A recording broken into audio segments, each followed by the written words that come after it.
going to press the button now, so I'll do my introduction very shortly.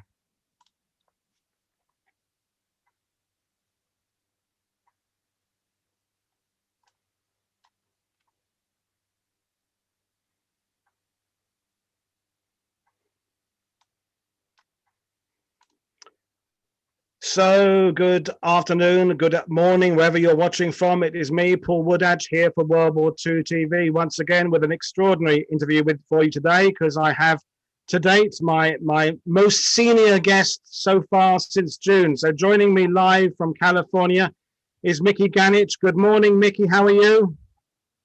I'm doing fine here, enjoying life, but taking it easy and being safe. Staying home. That's the message. So, Mickey, we'll start at the very beginning. You had an extraordinary war and an extraordinary life. So let's start at the very beginning. Where were you born, and how did you end up in the U.S. Navy? I was born in Mogador, Ohio. That's just a small town in northeastern Ohio, very close to Akron. And I came to California in 1939 and joined the Navy January 21st of 1941. I joined the Navy there. I was 21 years old. And what was your reason for joining the Navy? Was it to see the world? Was it for the money? Was it for the girls? Or was it a combination of all three? No, you can call me a draft dodger, because with the world situation getting very bad in 1940 there, the United States decided to have a draft. All men 21 years old and older had to register for the draft to go into the Army.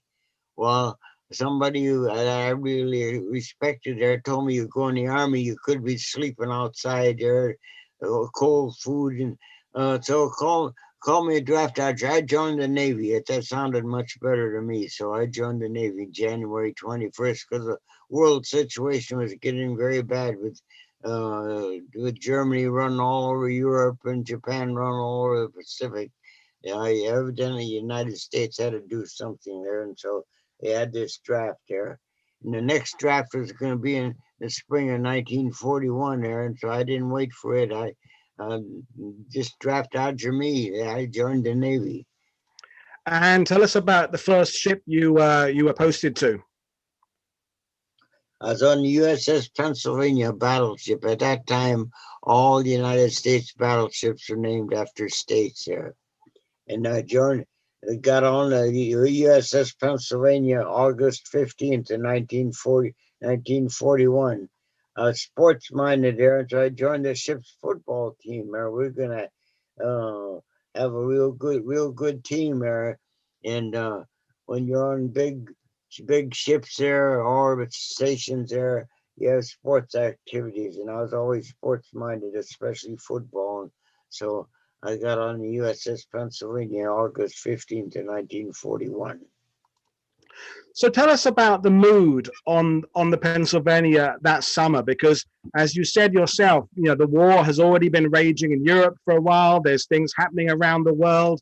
I mean, we have a sense from what the world leaders were thinking, but what was it like on a ship of that size? Because you're with hundreds of other crewmen. Was the mood that there was going to be a war? What? Tell us about how you and your crewmates were feeling at that time. With the world situation going on there, if there'd be action coming, we didn't know how soon, but I didn't figure it'd be at Pearl Harbor itself. I figured if there'd be any action, it'd be probably in the Pacific or in Europe, but we were not in the war itself. But there's talk about whether it would be in a war or not, but we figured we were safe there in Pearl Harbor there, because it's included in the harbor itself.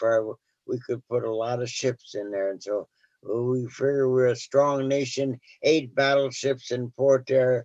There's nobody would be foolish enough to try to attack us, because we were too powerful a nation. But the world situation was getting bad. There's a lot of talk about going on and whether we'd get in it, but we didn't know how soon. Yeah, that makes sense. So, what was your role on the ship? Did you have a variety of jobs? Did you stick with the same job throughout your career? My job was navigation, because when I joined the Navy there, I got good grades, and the grades that you get determines what selection, what opportunities that you have there. I told them I was sports minded. I'd like to be in someplace there where they have sports teams, especially football. They said you get on a big ship there, station there, you got better chance of having sports. So I joined the ship's football team there, and what the activity was going on at that time, the ships would go out to sea during the week, be in port on the weekends, have games and movies and different things going on. But they'd have exercises, gunnery, and shipboard activities going on during the week, but be in port during the weekends there. And tell her that the role of the USS Pennsylvania was going to be a fire support ship, because by 1941 it was quite old, wasn't it? I mean, it'd been around a few decades already, so it was slower than a lot of the fastest sort of aircraft carriers and destroyers. So your role was all about gunnery, wasn't it? The ship, I mean, not your own role. Mainly gunnery, because my ship was commissioned in 1916. We could do about 15 knots downhill with the tailwind. We didn't have a speed there. So they use us for fire support for the various invasions there. The only thing my ship did during World War II was the invasion of Attu, Kiska, Macon, Kwajalein, and Awitak, Palu, Saipan, Guam, and Philippines. That's the only invasions my ship was in on. Not shooting at enemy ships, we're shooting at enemy troops there, supporting our troops. That was our prime object there, because we were too slow to keep up with aircraft carriers or cruisers and destroyers there. They could double our speed at all. So fire support was our main thing. So we'll talk about the invasions a little bit later in the interview, but let's talk about that first week of December. So we know now what happened on December the 7th, but let's try and think before that. You know, Christmas is coming. Hawaii is a great place to be stationed. You said yourself, there's football games on the weekend. There's the bars and things. So, and you had a football game scheduled on the afternoon of December the 7th, didn't you? Tell us about what you were supposed to be doing that day. Well, we were at a good team there. We were scheduled to play the USS Arizona for a fleet football championship, 1 o'clock, December 7th, in 1941, at a field fairly close to Pearl Harbor itself. And that was going to be the Super Bowl of the Navy. It was a very important game. I think we had a 9-1 record up to that time. We'd play our games on the weekends there. But that game was scheduled for 1 o'clock in the afternoon. Now, my ship is a flagship of the fleet there. Whenever we came in port, we tied up at a dock there. Because we always had an admiral aboard there, and the admiral liked to just walk off the ship there. He didn't like to ride a boat. Some of these other ships there would ride a boat for 10, 15 minutes to get to the landing there. So rank has its privileges there. So whenever we came into port, we tied up at a dock. But 2 days before that there, we had propeller trouble. So they put us in a dry dock with 2 other destroyers, the Cassin and the Downs there. That's the dry dock itself. Get inside the enclosure there, close the gate there, and you're setting on blocks. They pump out the water, and you're setting on blocks there. So we weren't in our normal place, and we were scheduled to play that game at 1 o'clock, but we were going to have a little scrimmaging, get ready for that game at 8, leave the ship at 8 o'clock in the morning there and get ready for that game. And there was no place to change clothes at that particular field there, so we had to put our uniforms on. So we put our football uniform, all our padding, everything on there. So 5 minutes of 8, the attack came there, and my battle station was up in the lookout, up in the crow's nest there. That was my battle station there. So you went to your battle station, you didn't have time to change clothes or anything. So I was well protected during the attack with all my padding on there. But this happened 5 minutes before we leave the ship there, and so the team was all on the ship yet there, and so you went to your battle station no matter what. So let's run through that morning. I know you've just explained some of it. So you're there, you're getting ready, you're pumped up for the football game, you're in your gear, you got your pads on, you're about to leave the ship. What was the first moment you realized that Pearl Harbor was under attack? Well, the living compartment of quartermasters, which I was, is down back by the rudder, way back in the back part of the ship, lower part of the ship. Getting further out, you're back by the rudder itself and the propellers itself. And but about 6 minutes till 8 there, the phone rang. I picked up the phone there. One of the fellows on top says the Japanese attacking Pearl Harbor. I thought, oh, come on, let's not joke about it, because we'd been talking about it there for months there, whether we'd get in the war itself. And about that time, the ship shuttered. Some of the fellows that was close to their guns went to their guns, started shooting at the planes there before the rest of the people know what's going on there.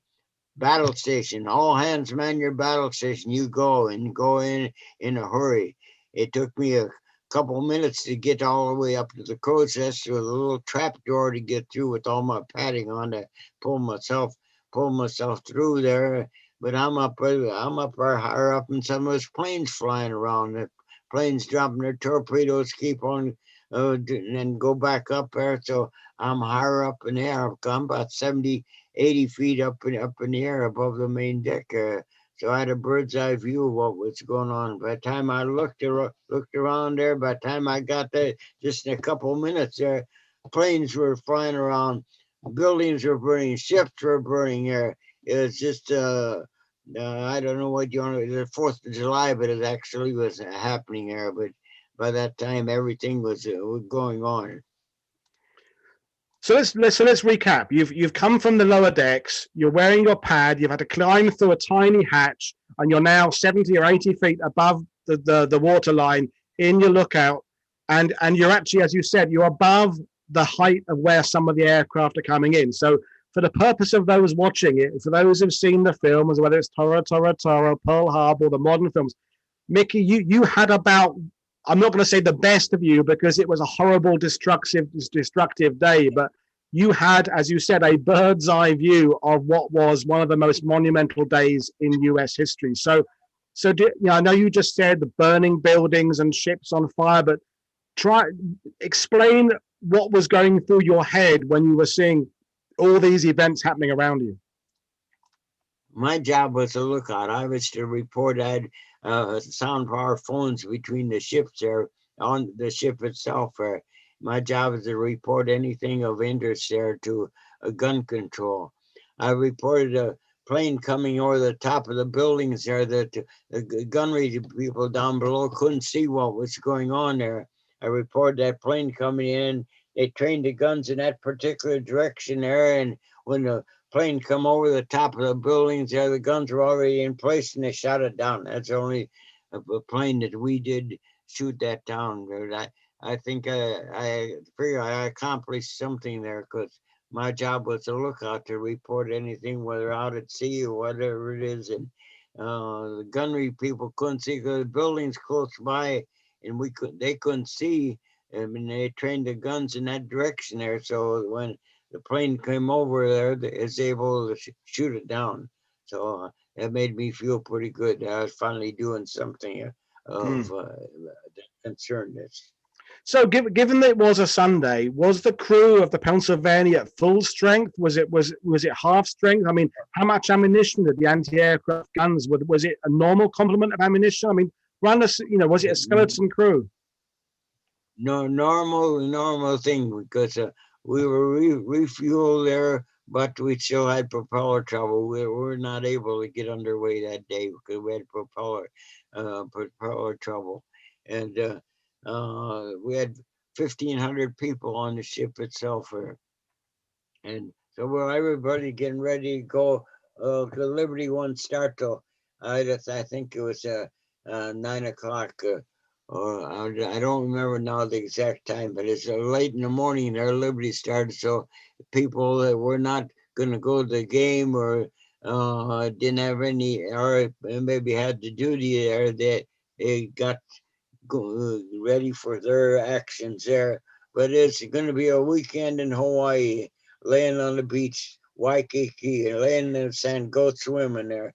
But it's going to be a beautiful day for a beautiful vacation that we're going to have, we thought. But Yeah. it would change a little bit. I mean, that's the thing. We'll get ahead to your invasions later on, but the thing about Pearl Harbor that strikes me is that it goes from complete calm to complete chaos in a matter of seconds. Whereas lots of events in the war, there was some kind of build up. You're in a landing craft, or you're getting some warning. Pearl Harbor is not unique, but it goes from this calm, looking forward to a Sunday, and then absolute monumental chaos. So you're seeing these aircraft come in. I mean, the attack itself, the first attack was what, about 30 minutes, an hour? No, the first attack was about 15, 20 minutes or so, something like that. Because there's two different attacks. The first attack came about 6 minutes till 8 o'clock itself, and it lasted about 20 after 8, something like that there. And then there was a gap about 10 minutes and 15 minutes before the second attack came. And then the third, there's a little bit of gap in between, because the first attack, they wanted, because up to that time, the strength of the Navy were battleships. They wanted to sink the battleships there. That's why the first attack was mainly torpedo planes, wipe out the battleships, and they win the war itself. That's what they amounted to. And the second attack was going to be bombers. The third attack was going to be aircraft carriers and those repair facilities and oil tanks there. Now, the first attack, they didn't know that we had moved, because we just moved into dry dock there a couple of days before that there. So the first attack, they did not hit us.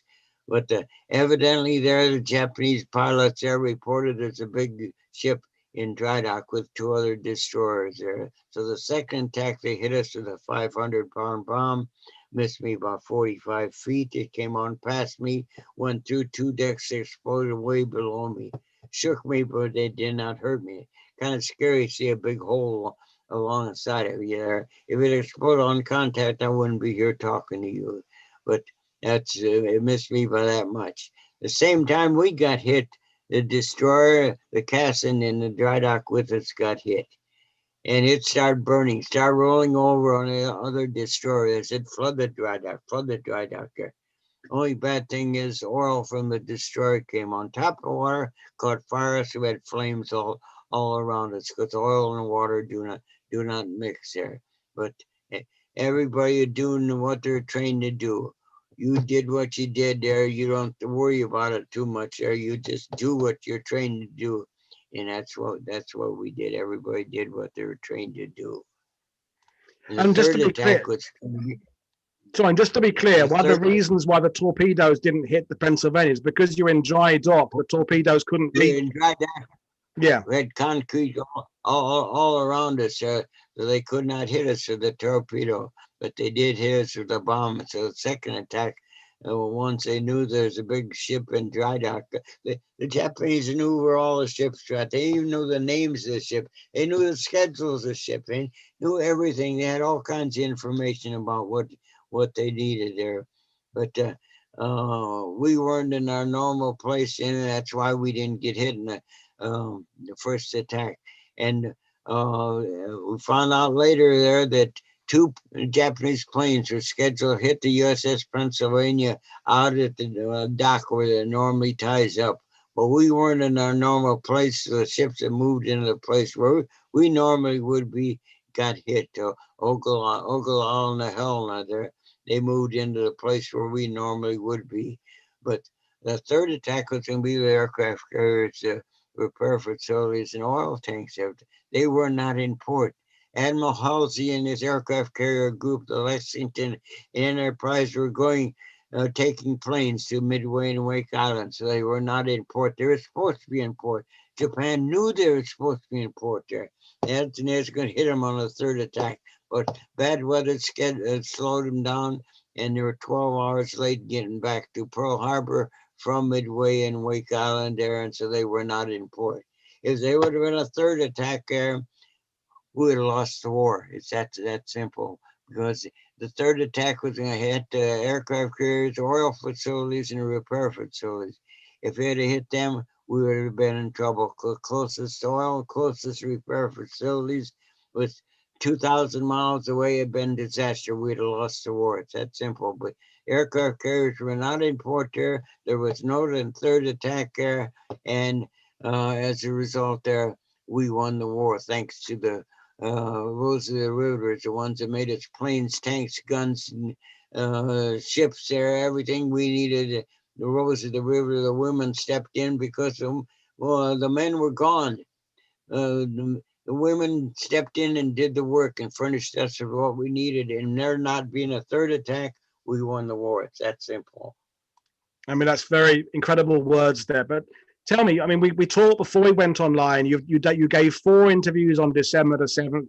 You've been giving interviews for years now. You've traveled to Pearl Harbor many times. You've been, you're something of a celebrity. When you play the events of December the 7th in your mind today, is it still very clear? Do the memories, do they still haunt you? Are you, obviously you're comfortable talking about it, but just tell me how when you're approaching an interview like with me, does it bring up bad memories? Do you obviously you're proud of what you accomplished? I mean, just tell me something about how clear your memories are.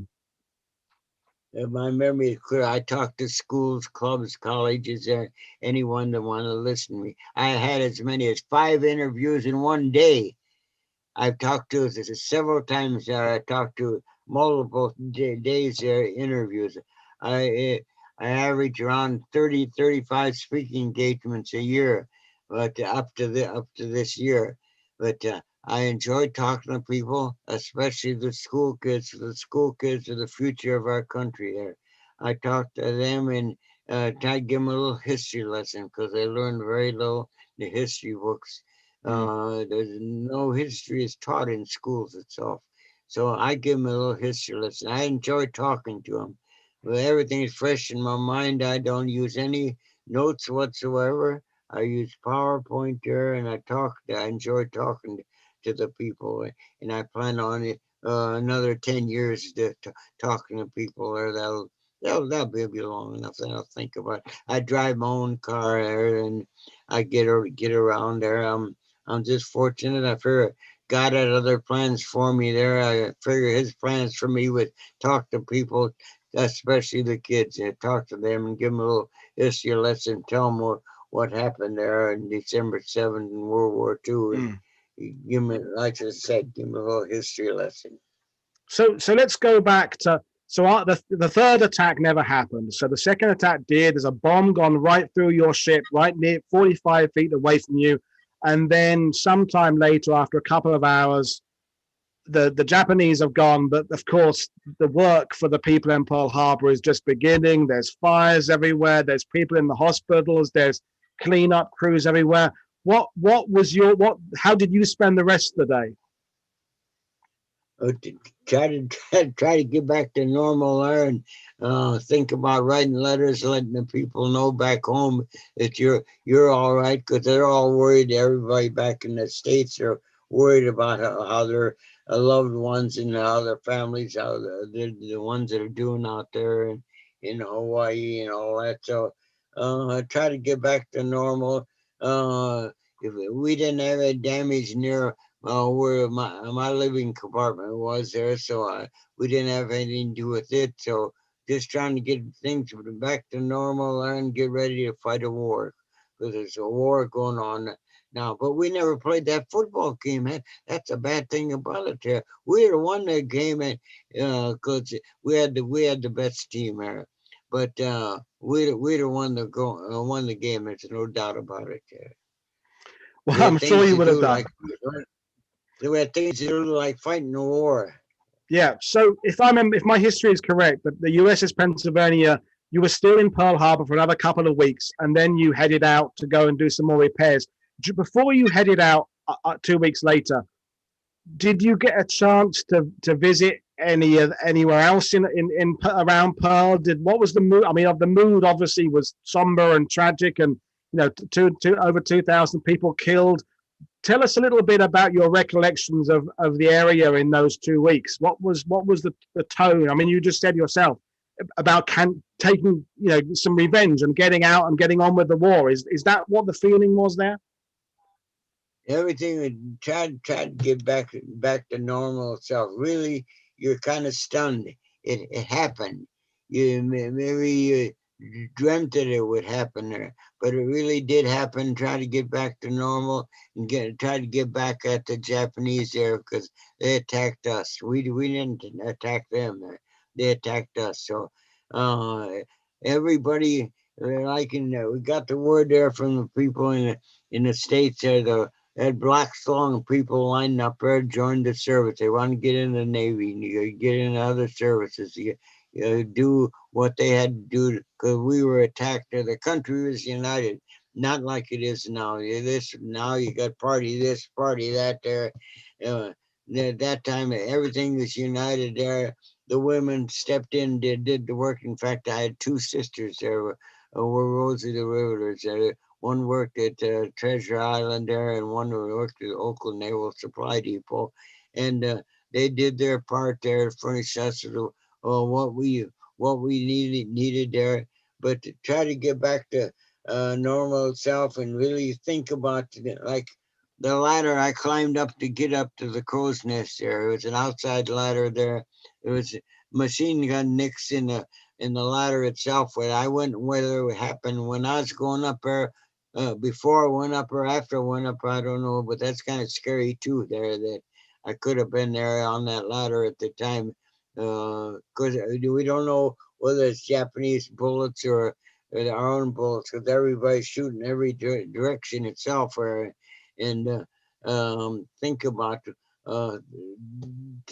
what was happening, what's going to happen, and what we're going to do to fight back.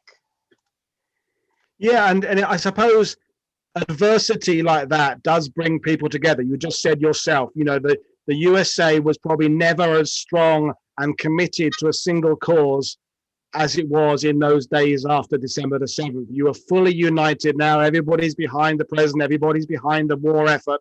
So you then go off to war. The USS Pennsylvania goes off, and you said you weren't involved in many invasions, but you then promptly listed Guam and Saipan and the Aleutian Islands. So the fire support role. Take us through a little bit about what the USS Pennsylvania did in 42 and 43. We had 14-inch guns. It was our main battery. We had 12 of them, 4 mounts there, 3 guns each there. But the uses for fire support, anything under 10 miles or so, we usually wipe them out in the first salvo. We had an awfully good crew. We had all kinds of 8-inch with the broadside guns, and we had anti-aircraft guns, and we had machine guns. We had a lot of that. But after the about 2 weeks when we left Pearl Harbor, we came back to San Francisco, got new guns, new modern guns, and get ready to fight a war itself. Because we had a lot of things to do, and we stayed out of the area where the big ships there would be, the fast ships going. We were too slow, so they used us for those various fire support for the various invasions there. And what are your particular vivid memories? And we'll get to Okinawa in a minute, but during those invasions, any particular standout moments that spring to your mind now? Well, is there like the turning point of the war was the Battle of Midway itself. 4 of the aircraft carriers that Japan had, the big ones that they had, were lost at the Battle of Midway. They lost a lot of their good pilots there. So as a result there, they had a lot of new pilots, and they started something called Kamikaze plane. The pilots are trained to take off but not worry about landing, because most of them are going to die for the emperor. So we're in the invasion of Philippines itself, right?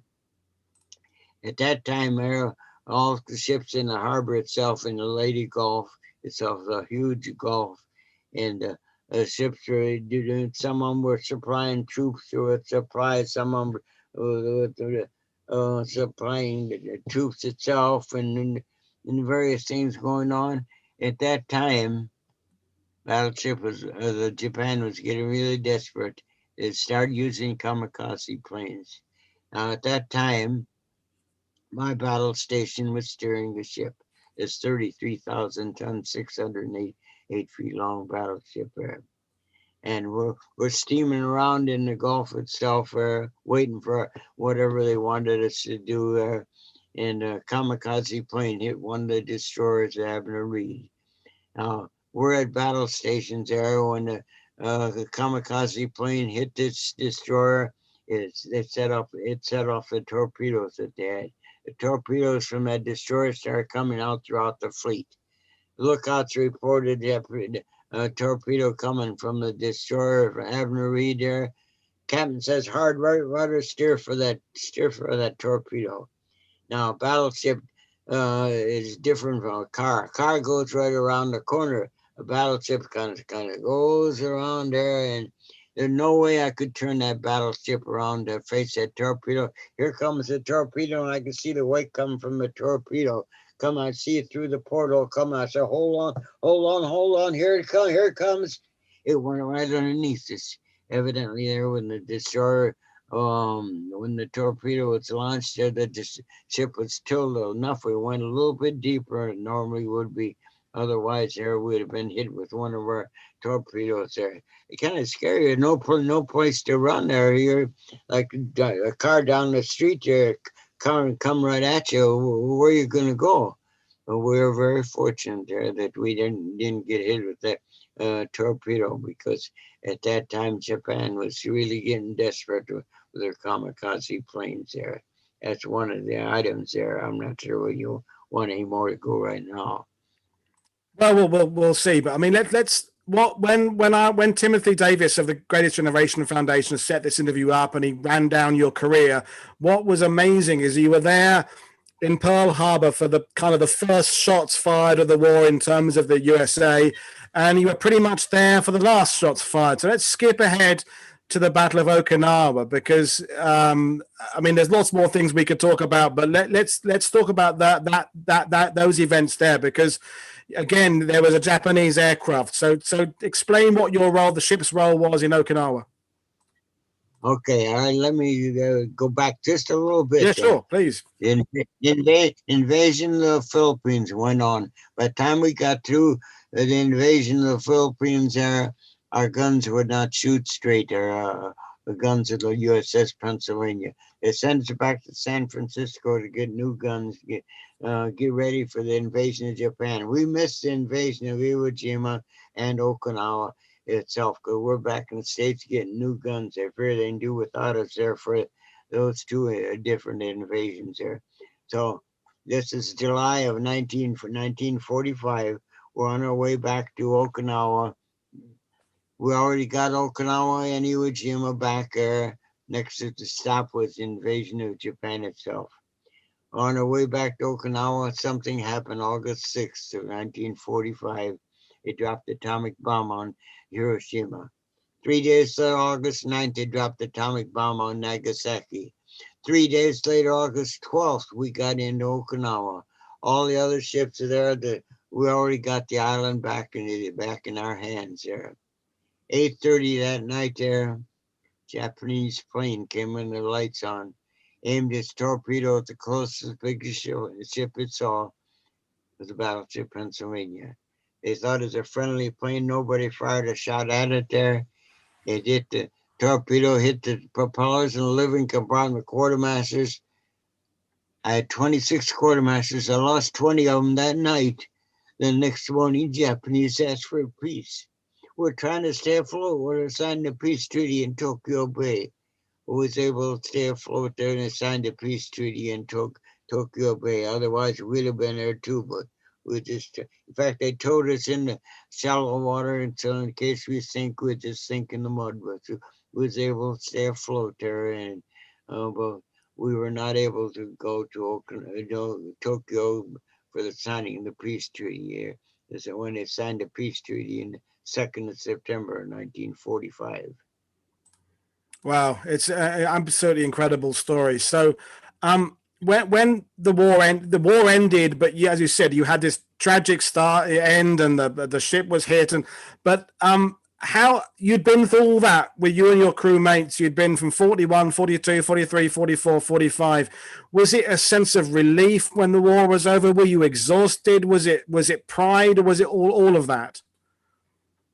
Finally we'd get it over with there, so we can get back to normal there. And when I think about the like my own men, I was chief petty officer there. I made chief petty officer March 1st of 1945 there.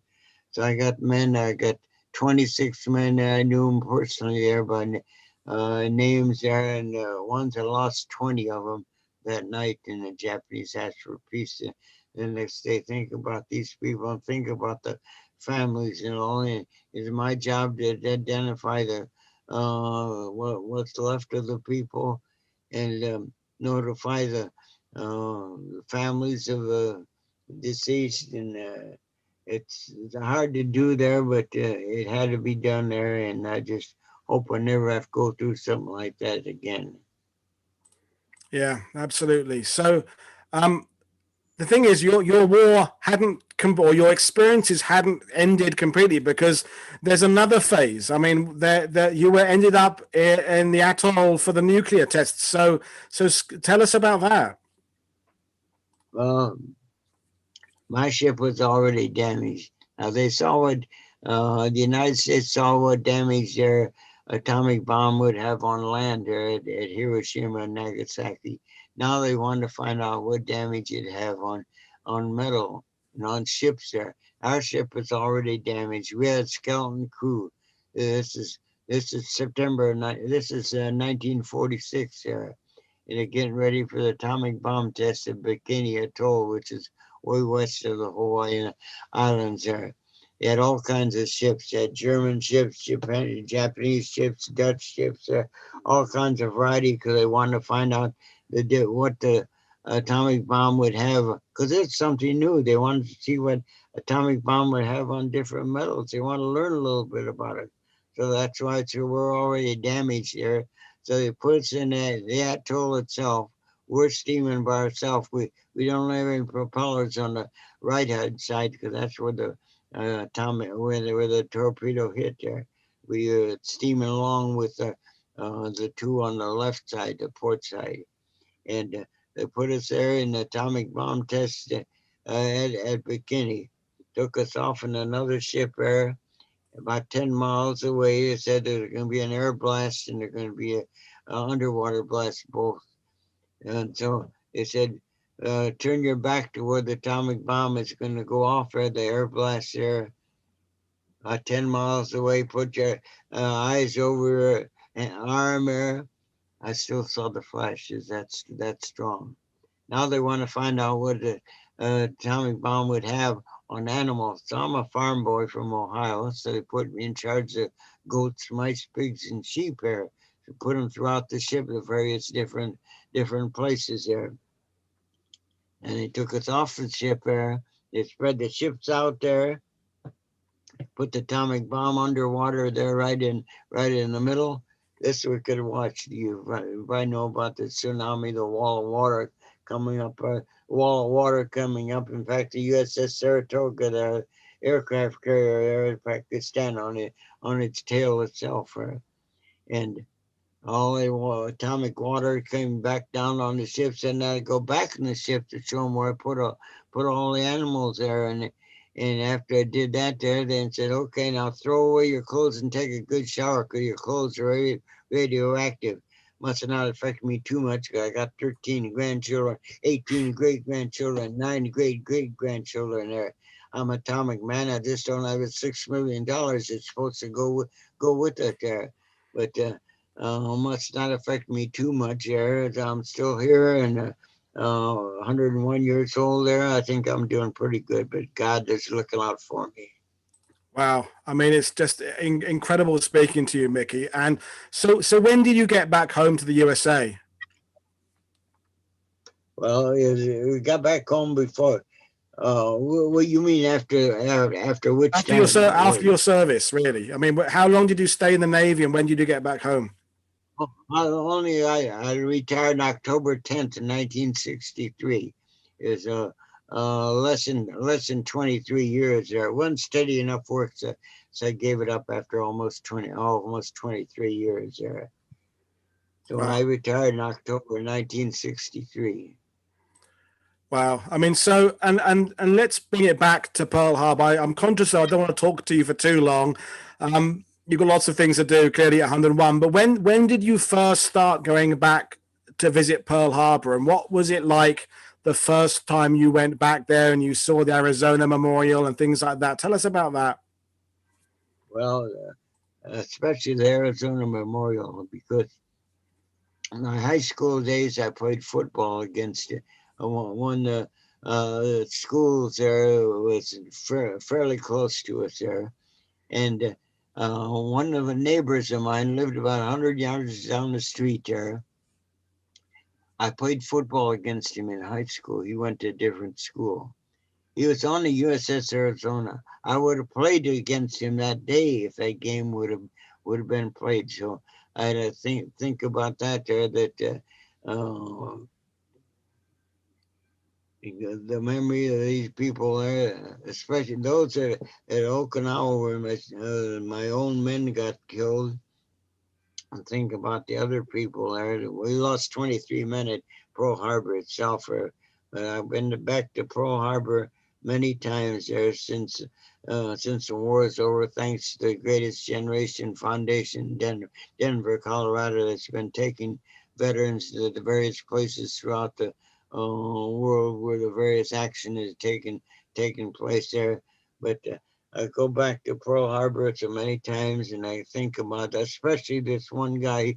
He's still on the USS Arizona, a neighbor of mine that I would have played football Mm. against that day. But think about the people died for this country.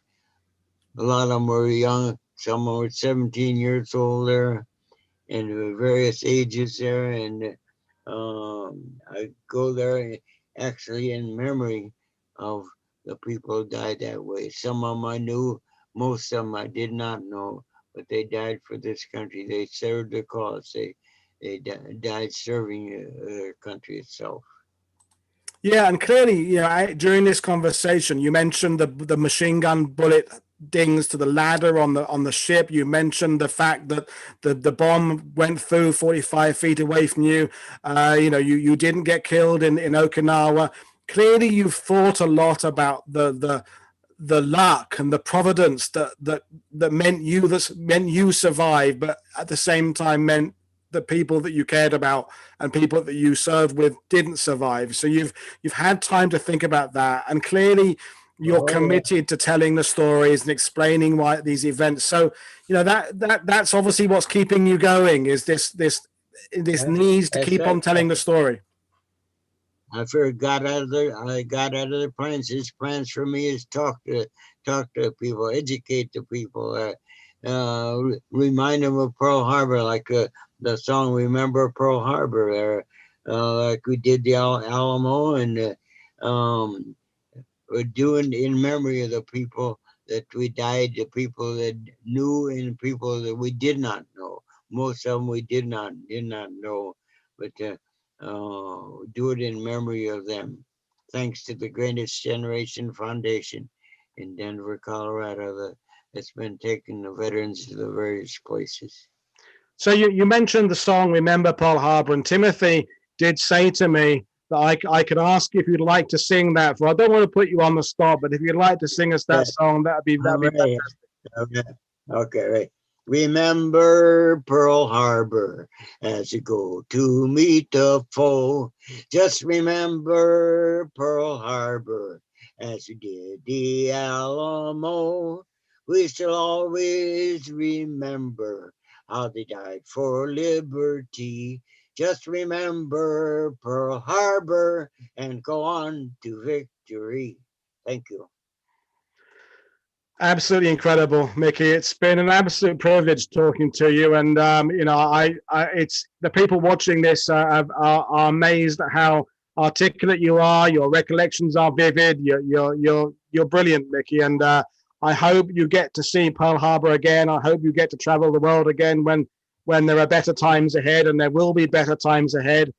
Just as there were better times ahead for you in 1941, we are going to have better times ahead of us. So it's been absolutely extraordinary. Have you got a single message you'd like to say to people? Because we have viewers all around the world. There's people in Sweden and the UK and France watching this.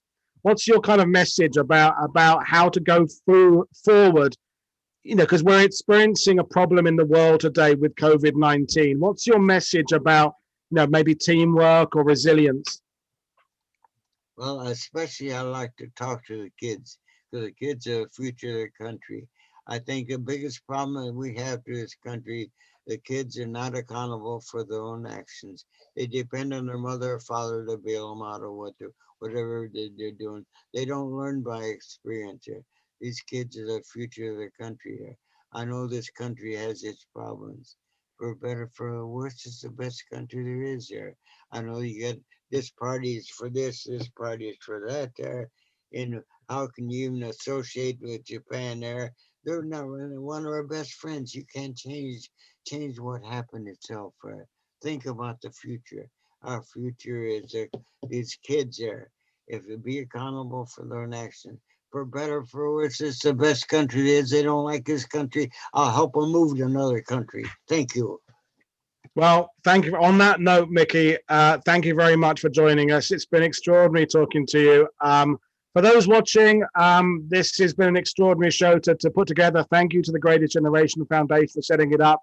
And as Mickey said there, the work done by that and other foundations, taking people around, veterans around the world, it's very important. It's been extraordinary. For those watching World War II TV, more shows coming up. Check my schedule on YouTube. Do remember to click subscribe, check out our Patreon pages, sign up to get more information. But I'm going to say thank you to everybody for watching. Thank you, Mickey. Enjoy the rest of your day in California, as I will enjoy my day here in France. It's been extraordinary. Thank you very much for watching, everybody. I will see you all again. This is Paul Woodard for World War II TV and Mickey Ganitch saying thank you very much for being part of this very extraordinary special show.